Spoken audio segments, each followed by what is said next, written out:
In this session of AP Technology Week, we'll discuss data, technology, and careers. Let's get started. What is the one thing you would tell your younger self to do differently when it comes to careers and professional advancement? And how about we start with you, Jamie? Well, thank you for today, Mary. I'm delighted to be with the panel. The number one thing I would tell myself, tell a younger myself, is firstly, get a better hair product. But secondly, secondly, I would say find a voice and go for whatever you desire.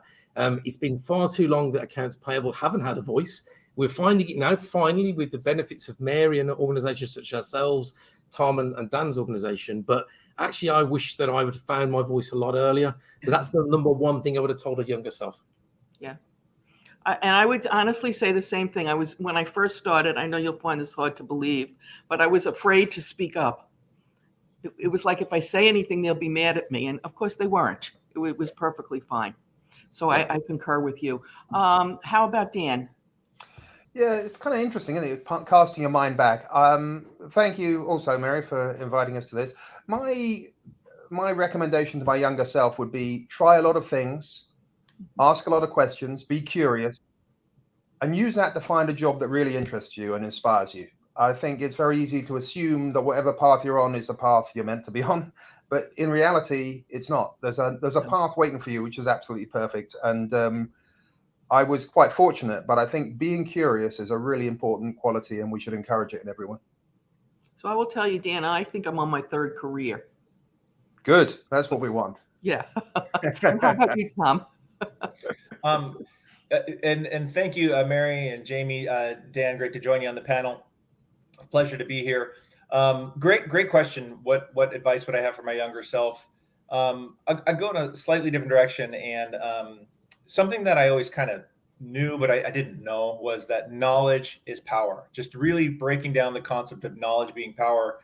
And what I would have encouraged my younger self to do is spend more time investing in the available and free resources that are just all around you as a young professional.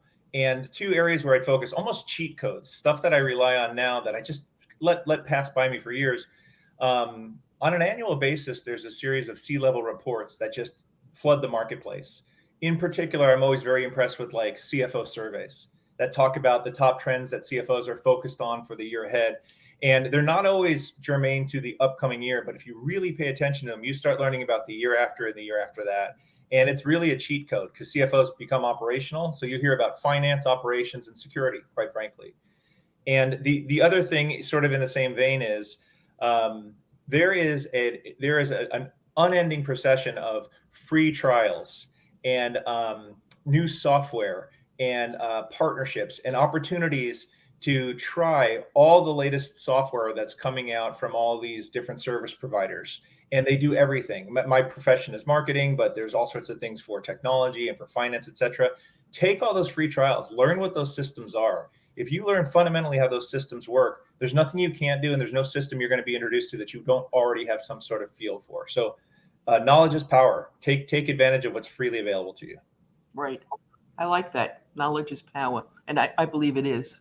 All righty. So one of the things that we run into, or at least I run into, Jamie, I suspect you run into it also, is that when you talk to some AP professionals, they're very timid about technology, not only because they feel they don't know how to use it, which is another issue, but they also have this fear that the technology will eliminate the accounts payable function. Now, we know that's rubbish, but or at least I believe it's rubbish. What do you say to people? What would you say to people? Can we start with Tom this time, and we'll go in the other direction? Yeah. So there's a lot of different directions to take this. I think fundamentally we all know, look, change is coming. Look at yourself as part of the change, as part of the revolution. No bit of technology should be intimidating. Why would it be suitable for someone else and not you? So you got to look at yourself in that vein. I think most of us are going to cover some of these basics, but I guess my contribution to this is apply the mindset to work, or remove the mindset of ever saying that's not my job. I think where people get caught is when they start looking at themselves as sort of one-dimensional or sort of existing in a groove. And the more you look at it as this task is my job and I'm not going to deviate from it. And obviously the critical mistake of saying we've always done it this way, but sort of abandon the thought of something not being your job. Make everything your job. And if everything's your job, then all the technology and all the advice from other people are always going to serve you well. I like that. Dan? Yeah, I've got a couple of perspectives on this. One is, whatever you read and whatever you hear, the waves of technological change are slower to mature than you would ever believe. And we're constantly getting told by the latest thing, but these things, even now, digital transformations, these technologies take a long, long time to mature. So don't feel you're missing out. And you're going to be doing this. This stuff's going on for the next 10 years, right? It's not suddenly all going to be over and we're automated out of a job. But the other thing that's kind of really relevant and very important to remember is technology magnifies inefficiency as much as it magnifies efficiency. So don't be subsumed by the lure of technology. Be process and experience focused. What's the experience? What's the outcome you want your business to have? And focus on that. And then once you've cracked that, then focus on the technology piece. Okay. And Jamie, I'm sure you have some thoughts on this. Yeah, look, I mean, again, and I agree with your earlier statement, Mary, that, we all hear the horror stories that AP is going to be taken over, the jobs are all going, robots are coming, automation is going to take everybody's jobs. I've been in accounts payable 30 plus years. And yes, things have moved on from the days of, I used to write in cash books and quill writing on, in ledgers and all that stuff. Technology has massively improved the world of accounts payable. And we should really embrace that. And that's the thing, we shouldn't be nervous and frightened of it.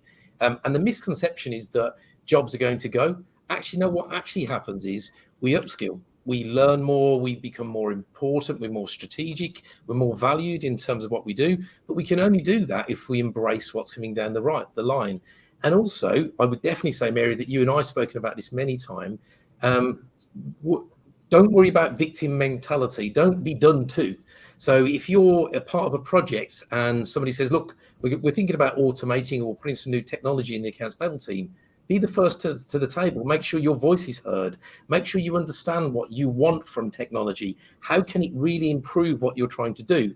Technology doesn't just improve your processes. You've got to go and look at your own processes, try and improve those first, and then try and adapt the technology as well. So absolutely, my key to this is embrace what's coming down the line, because it is for the greater good.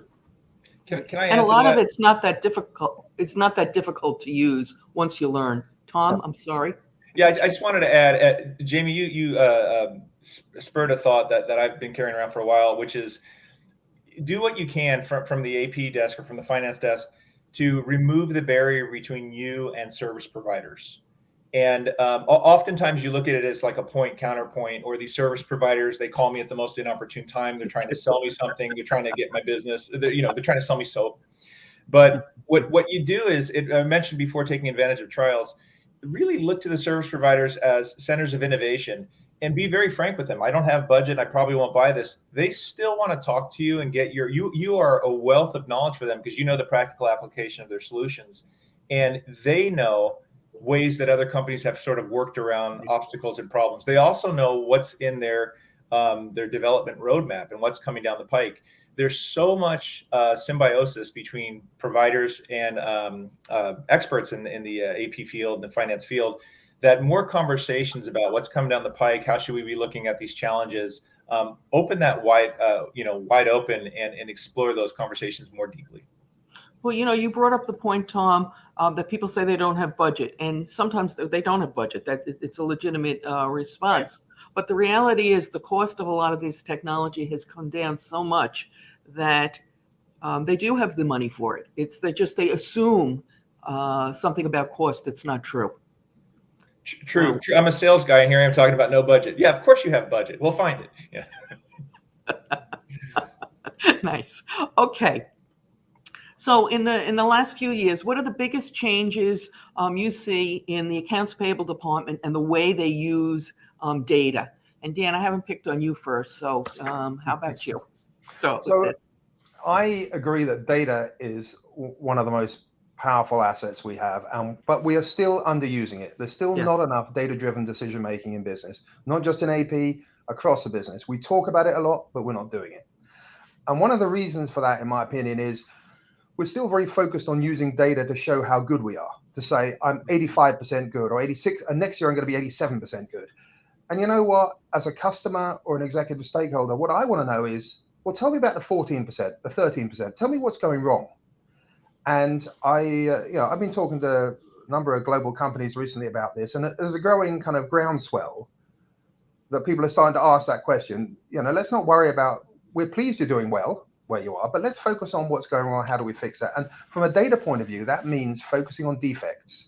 We've got to focus our data insights, our data focus on defects. What isn't working? What are the root causes? And how can we drive continuous improvement? But I think we've still got a long way to go. We talk a lot about it. It sounds great, but most people are still just measuring I'm 86% good. Right. And frankly, it doesn't really help anybody. No. I like to tell people, find whatever problem you have and then try and get the metrics around that and investigate, as you say, what went wrong.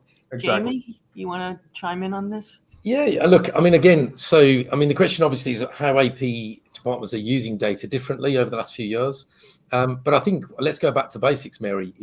It's all about, rubbish in, rubbish out. And it goes back to the start of the process. And I know that Dan has done a couple of talks for us about how AP can then evolve and it becomes more of a source to pay, a P2P type environment.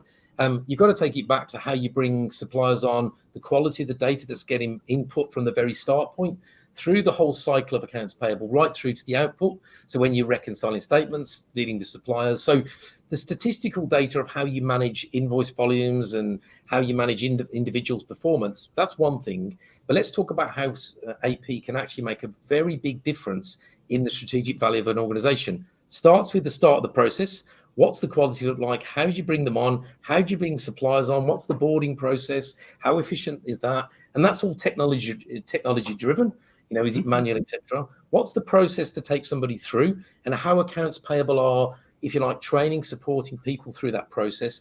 And then what's the output of the data? What can data tell you? Can you improve payment terms with suppliers, improve relationships with suppliers, which then goes back to that evolution part. So I like to think of it as two, front and end.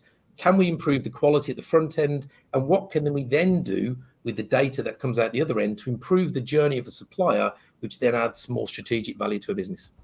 Okay. And do you agree, Tom? Yeah, I do. I mean, it's very hard to add much to the two expert opinions put forward.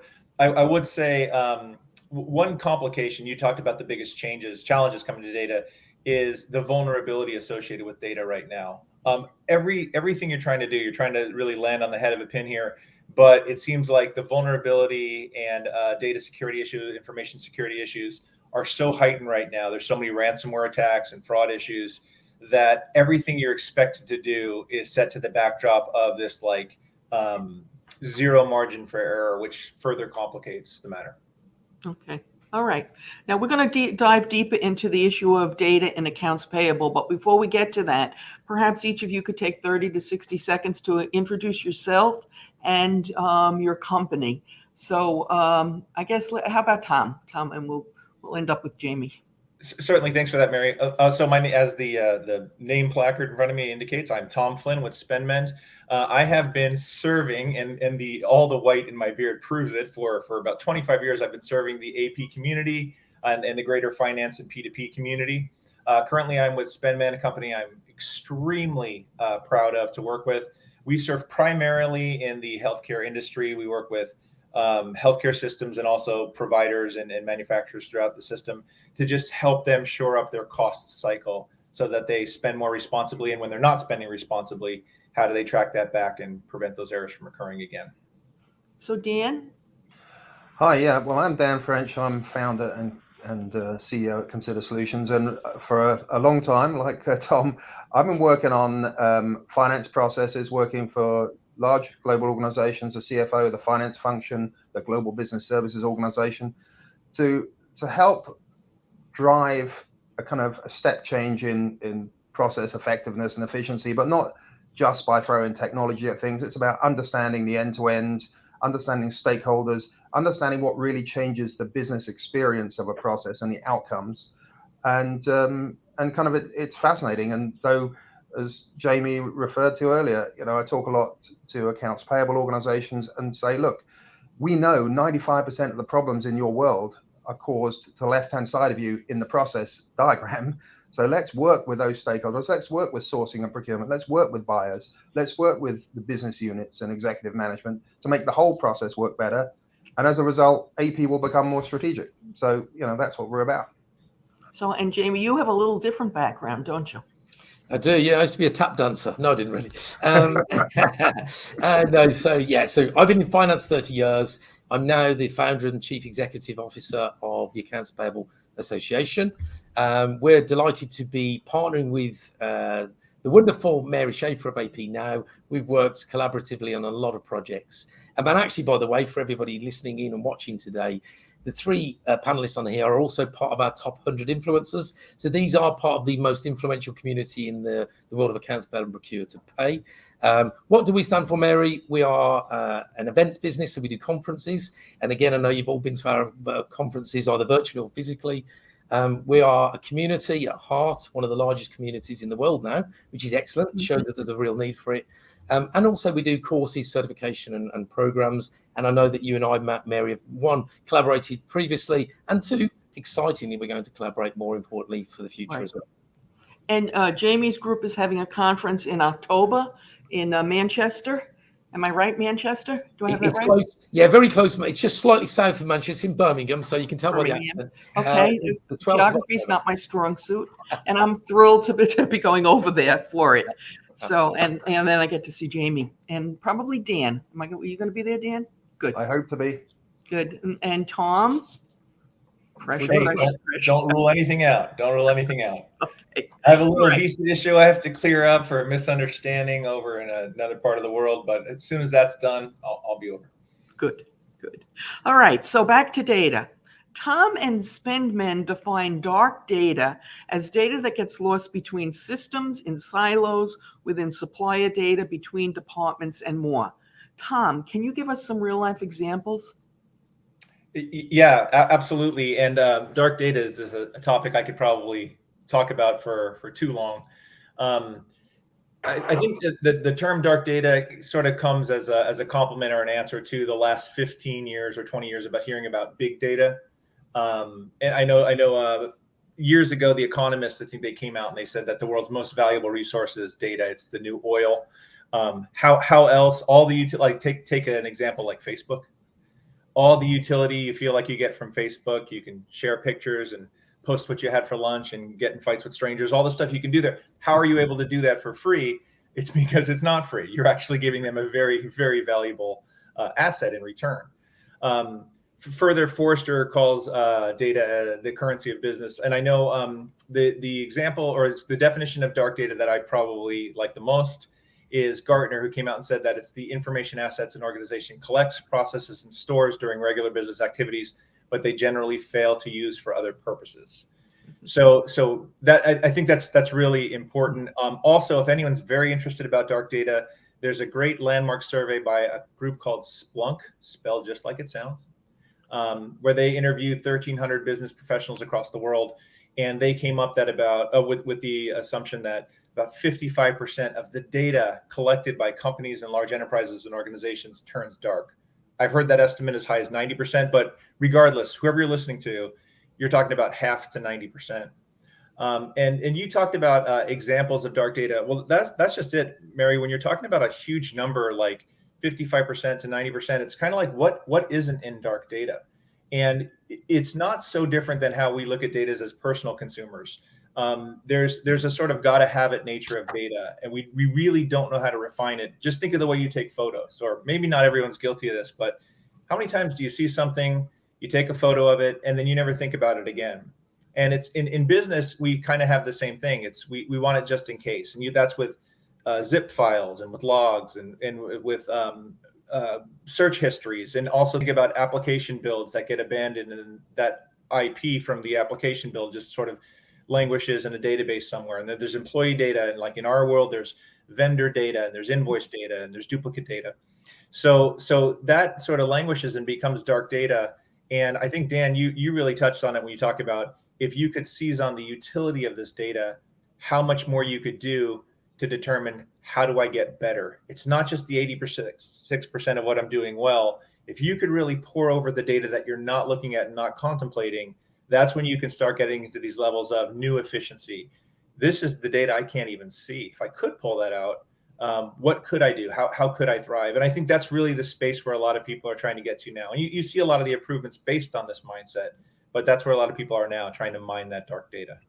Okay, that's very interesting. Dan, you want to add to that?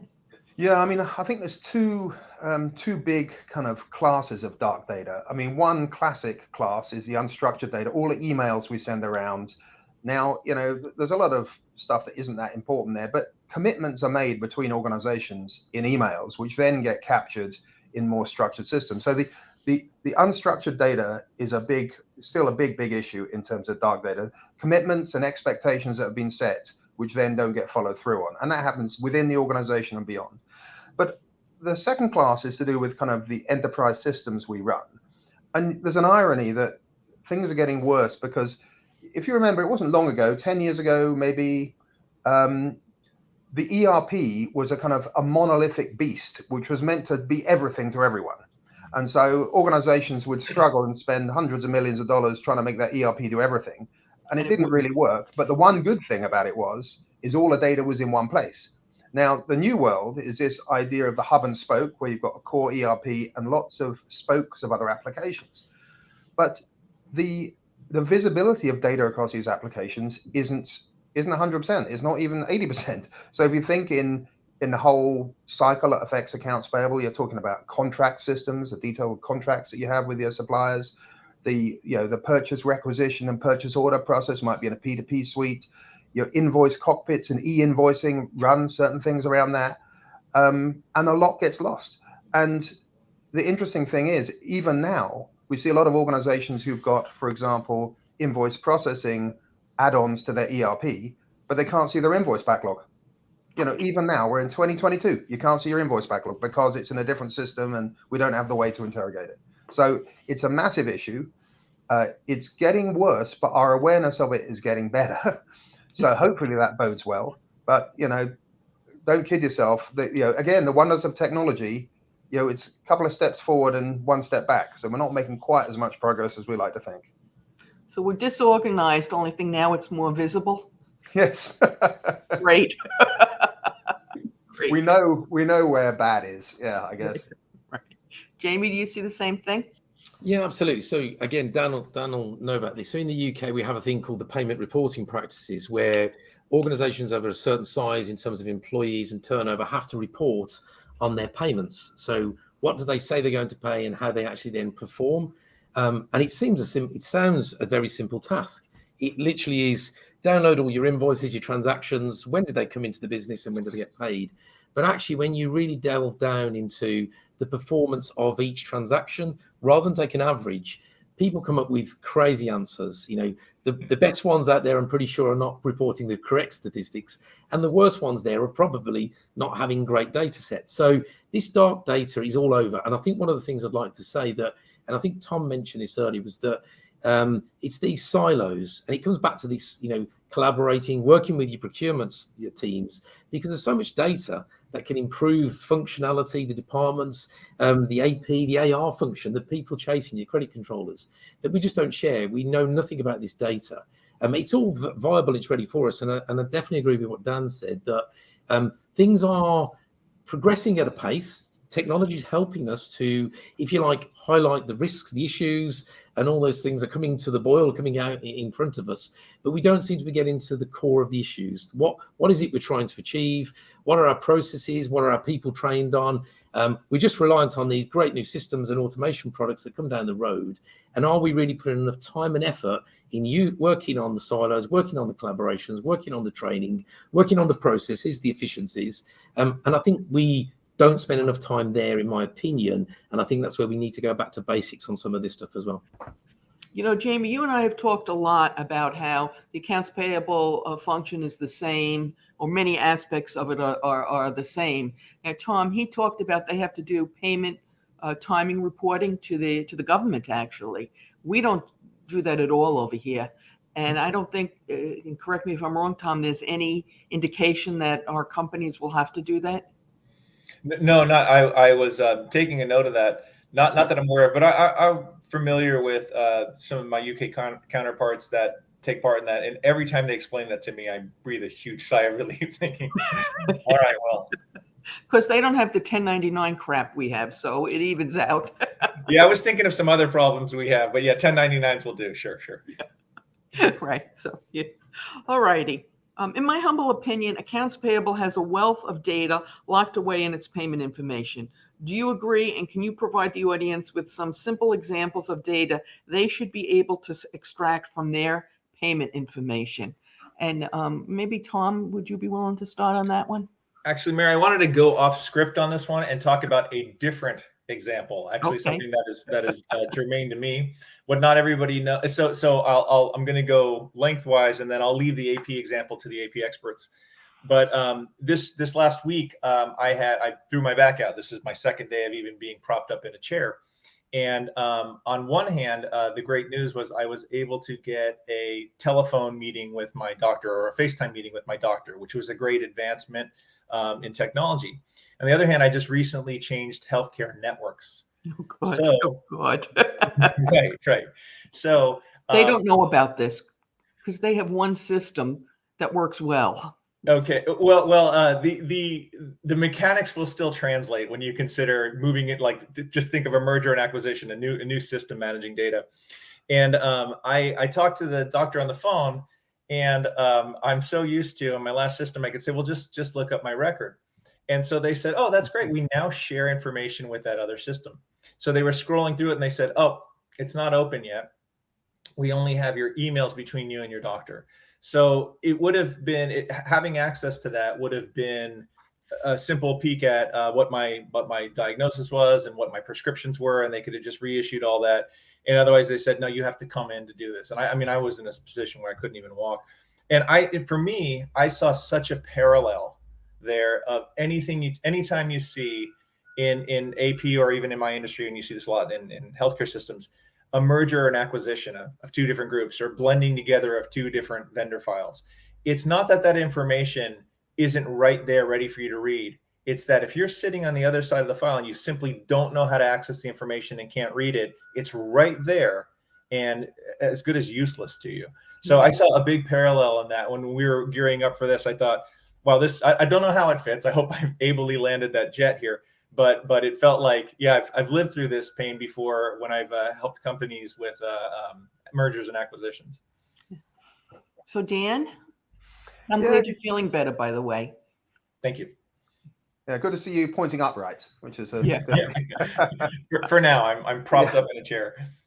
So this thing about where data gets lost, it's kind of interesting. Part of it is the loss of it, and part of it is a lack of focus on it. So one thing that interests me in AP is there's a big focus, a massive focus on payment on time right now, which is understandable.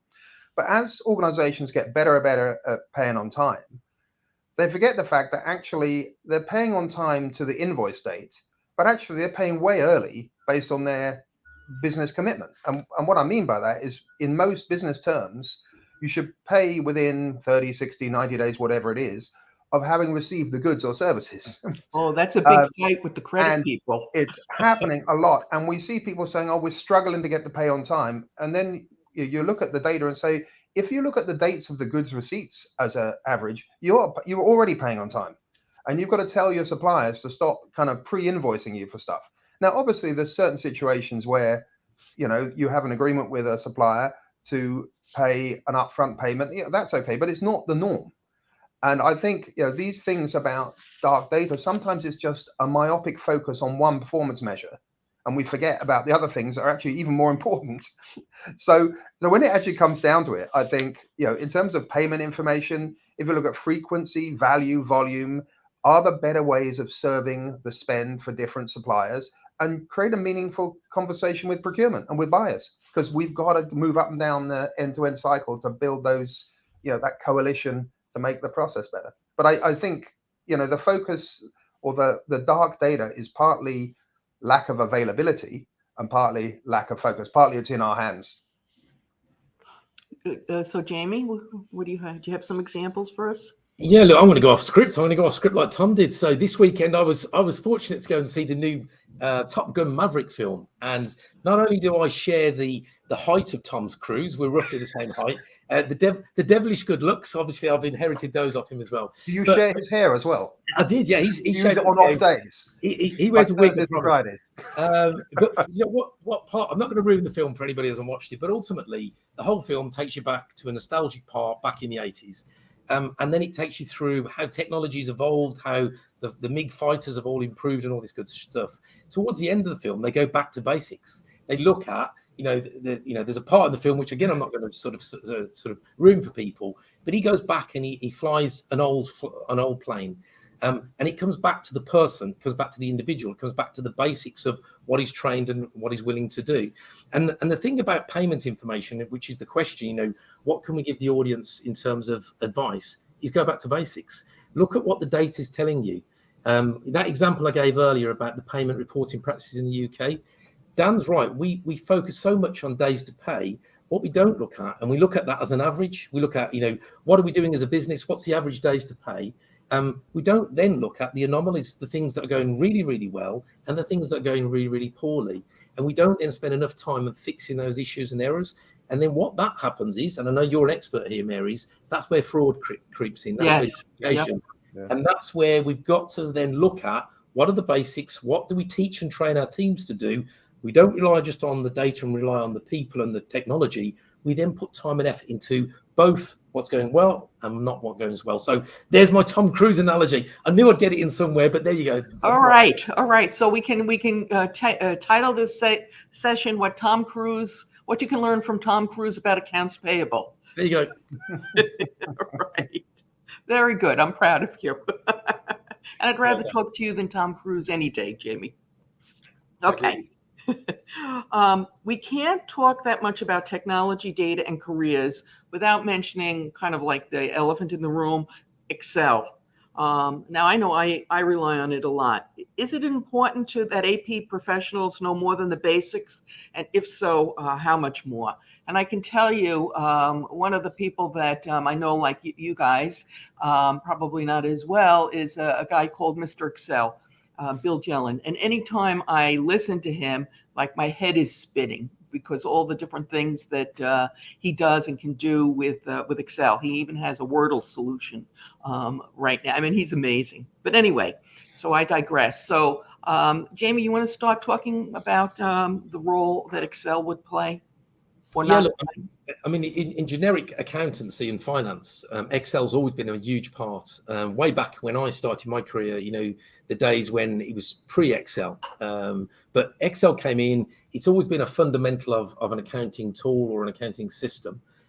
Should we be totally reliant on it? Absolutely not, because it's an add-on, it's something that you use, an additional tool. But it is a critical tool in the world of accounts payable. I think, because obviously this week is all about technology, this leads us down that road, doesn't it, about how we can then free up time for people to be a bit more analytical, to spend that crucial time to go and drill down into pivot tables, look at the data that's coming out of the systems, which is what Excel will be allowed you to do. So a lot of the AP teams we work in the UK and Europe, they have specific individuals who've got pivot table experience and have got the ability to make graphs look really pretty on Excel. Do the whole team have that knowledge? Probably not. Could they and should they? Maybe they should. But it comes back to that time and effort and that balance. But I think that whole raising the profile, making AP more analytical will come down to tools such as Excel, in my opinion. Do you agree, Tom? Yeah, I do. The question is, do AP professionals need to know more than the basics? And what's interesting about that is it depends on how you define basics. Right? Yeah. I think I always get a kick out of the phrase, it's the least I can do. I'm constantly trying to reset that bar. Like, what is really the least I can do? Like, that is the least. No, I can do. Which way are you looking on setting that bar? No comment. But no, in terms of the basics, that's open for debate, of course. But I love this question because this maps to one of the first comments I made, which is knowledge is power. And rather than thinking of the least I can do, or should I just know the basics, Excel is so applicable to accounting and finance and AP for that matter. I mean, just at least in practical application, that look at it differently is, how do I immerse myself in this and learn everything I possibly can? And what is stopping me from doing that? Is it fear? Did I get frustrated the first time? Did I not have the right trainer? Did I embarrass myself in trying to perform a function I couldn't?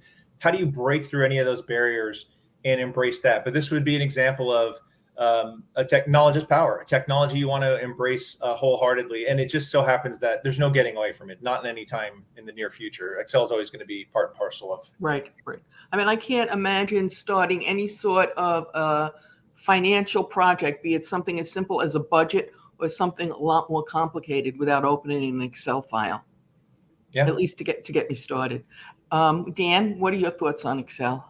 Well, I've got mixed feelings. So, like you all, I mean, Excel's been a big part of my life. But there's all the good things we know about. You can be able. You've got the power at your fingertips to be able to manipulate data and visualize it, which is great. And I'll come back to that. But one of the big experiences I have is in a global organization.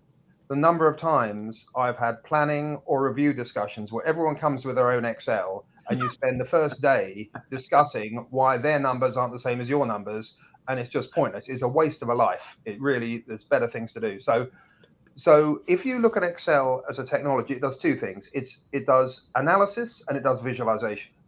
So yes, I think as part of developing your career, particularly if you're in the early stage of your career, get used to Excel, get to use it, get to understand it, and get to understand data. And look at data not just from the point of averages, and Jamie made this point really well. Forget the averages, focus on the outliers. Use tools like Excel to work out what the outliers in any process, but make sure you're not looking too narrow. Make sure you're looking at data across a reasonable slice of a process, because then you're going to get really interesting stuff, which you'll learn from and will inform really good discussions with the stakeholders. But this kind of analysis versus visualization thing, right now on the visualization side, people are using lots of technologies, whether it's Excel, Power BI, whatever, Tableau. They're using all the things for visualization, and they're all great. So try them all. Yeah. But on the analysis piece, coming back to my point about wasting so much time in talking about different stories, I think you want to focus on what good looks like in an end-to-end process, get your stakeholders together and work out what the rules are, and then have one analysis, and then everyone can visualize the hell out of what comes out of that independently. But if you're all doing your own analyses, you're going to waste a lot of time. You're not going to really break through new opportunities, and you're just going to argue with people about stuff that's irrelevant. Okay.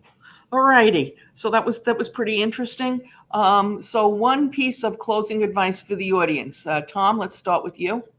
I actually had planned something different. I want to say something different now. It sounds like of everything we talked about today, we keep talking about the next plateau creating the next series of problems. It's like today's solutions create tomorrow's problems. When we talk about big data, that forces us to confront dark data. When we talk about learning Excel and becoming an expert, that forces us to confront somebody else's interpretation. When we talk about technology, that forces us to confront, well, now I have to learn it, and I could. So what the thing I would say is expect and anticipate that step back after two steps forwards. Brace for it always, and embrace it open arm, because that is progress. It feels like you're sliding backwards, but that punch is progress. And I probably need to collect those thoughts more, but that's what's coming from me from this presentation for me. Okay. And Dan? I think there's a lot of, the big shift is innovation. How do we innovate and create better processes, better businesses, and better lives for people? So innovation is built on curiosity. We talked about this at the beginning. You've got to be curious. You've got to ask questions. You've got to ask why. Why does that happen? And why do we do that? And only when you've understood the why do you talk about the what. And only when you understand the what, you talk about the how. So be curious, focus on innovation. And innovation is not primarily about technology. It's primarily about new experiences and new journeys for the customer and for your colleagues and for participants in the process. Once you've got the journey, you can crack the technology easily. If you think about Uber, you're going to have a lot of views about Uber, but the innovation that Uber came up with was nothing to do with technology. It was a really smart way a smart process, which then got embedded in the mobile phone. Right. Very, very true. And Jamie? Look, it's been an excellent session, and I've learned lots. I think that the word that Tom used, embrace, is a really important one. Technology is not going anywhere, so embrace it. Question, be curious, learn, and again, it's a saying that I live by from personally, and also our business and our industry, that every day is a learning day, and every day you should be learning something. You should be educating yourself on something, and technology is something that evolves so fast that you've got to keep up with the pace. Don't be scared of it. Embrace it wherever you possibly can, and actually go out there. And I think it was Tom that mentioned, in his earlier self, he would have gone and looked at the free resources, looked at the great, YouTube channel that Mary has, the AP Now YouTube channel, hundreds upon hundreds of videos educating on everything that's to do with accounts payable and all the great stuff around technology. Free resource, go and learn it, and then absolutely take your career to the next level. So absolutely embrace it, learn, don't be afraid of it, and every day is a learning day. Every day is a learning day. I like that. Every day is a learning day, guys. There are 5 sessions in our AP Technology Week programs. We've put them in one playlist. You can watch them now. A link to it is down in the show notes, and on YouTube, links will appear momentarily. And we'll have links to all these guys so you can follow up with them and hear more about them. As always, I appreciate your thumbs up, your comments, your shares, and your subscribes.